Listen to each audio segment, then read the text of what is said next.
लोगोफोर दिनै खनसेबाव खुलुमनाय बावहरबाय आंनि चेनेलखौ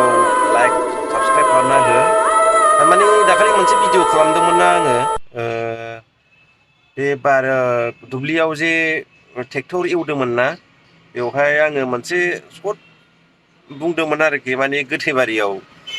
1K साबस्क्राइबार जायोबा माने हरनि 12टायाव थांगोन होननानै ओमफ्राय साथामसो मानसि लोगोफोर आरोखि सिनायनाय बिसोर सोंहरदों आरोखि नों हागोनसै होननानै एथ'बां गियो नोङो बोरै हागोन नों होननानै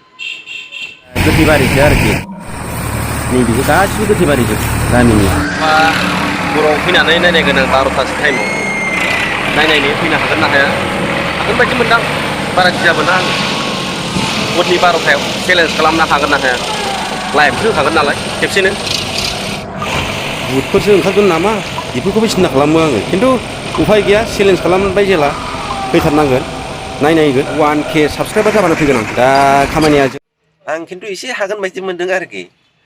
बारा इसेबां माने जानाय नङा बायदि मोनदां बुटआथ'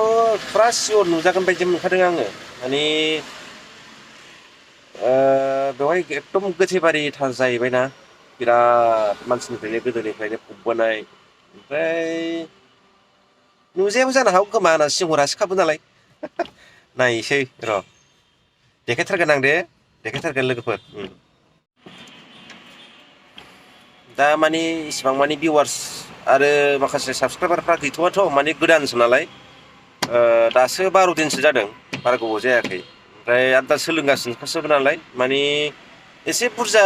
साबसक्राइबारफोर जाबा देखायथारगोन आं मानिखाया जागोन खोथा गैया मावथारगोन